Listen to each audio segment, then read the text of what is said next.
Hello, I'm Rajalakshmi Anand, a spoken English trainer, former professor of English. I've been teaching English for 20 years and now I'm totally into spoken English training. I have created certain PowerPoints, worksheets, quizzes to teach spoken English. Grammar, I feel, is one main problem with people as far as spoken English is concerned.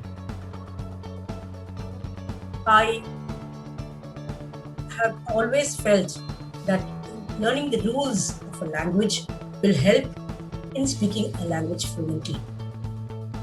I have made this PowerPoints keeping all these ideas in mind, and today I am going to share one particular topic in grammar called subject-verb agreement, which I feel is essential to speak the language correctly. I will now share the screen with you. The topic that I'm going to take today is subject-verb agreement. Now remember, in a sentence, there's something called a subject. A subject means what does the sentence refer to? Is it a person? Is it a thing? Whatever it is, that is referred to as a subject in a sentence. For example, the cat is crossing the street. Now, what is the sentence talking about? It's talking about the cat, correct? So now cat will become the subject. Okay. Now verbs, as we all know right from childhood, this has been constantly told to us that verbs mean action words. Now, apart from action words, there's something called auxiliary verbs or connecting verbs. I will now be doing connecting verbs with you all because it changes according to the subject and also whether the subject is singular or plural. There are various rules to be followed. I'll be teaching you the basic rules. Please let me know if you're able to follow, else I will re-explain it to you. Okay, now the first rule of subject-verb agreement. Subject and the verb must agree in number. Both must be singular or both must be plural. Now, I'll teach you with an example. The car belongs to my brother. Now, as you all know, when I say the car belongs to my brother, what is the sentence talking about? What is the sentence referring to? The sentence is talking about the particular car. So the car now becomes the subject of the sentence. Now please also remember the connecting verb here is belongs. Now why do I say the car belongs to my brother and not the car belonged to my brother? The reason is the subject here, that is the car, is only one car, right? So the verb also becomes singular. Also keep in mind, this is a small tip which I always say, when an S is added to the verb becomes a singular one, unlike a noun. When you say cow, you will say cows. When it's car, the plural will be cars. But in verbs, it's just the opposite. Just a small tip which for you to ensure that you are able to get the concept correct. Now see the next sentence. They also play football. So again, here, which is the verb?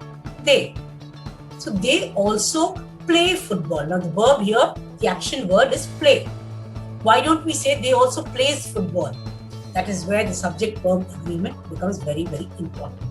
Now when the subject is they, plural, the verb will also become plural. So in this case, the word play is plural. So they also play football. You will not say they also plays football. I hope you've got this concept correct. Now the next one is rule number 2. Now in rule number 2, we have words like and, several, many, few, all, some. When it comes in a sentence, along with the countable noun, the verb becomes plural. When you say noun is countable, what does it mean?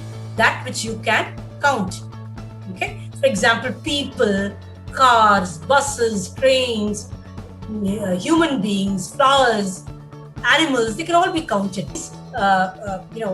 Things like which are not countable, they will not take a plural verb. They will only take a singular verb. For example, when you say Ram and Sham have gone home.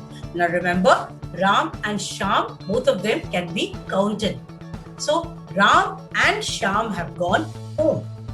Right? Okay. Now the second sentence, many books are missing in the library. Remember, what is the subject of the sentence? Again, books.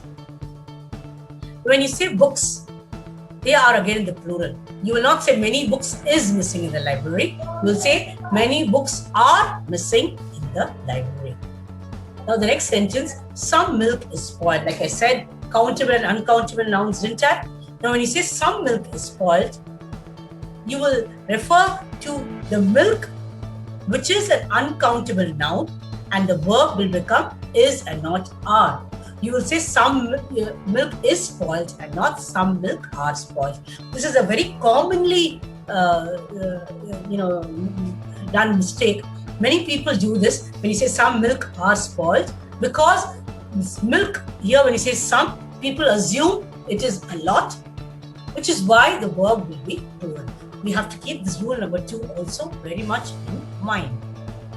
So we come to an end of subject-verb agreement, otherwise also called concord, C-O-N-C-O-R-D.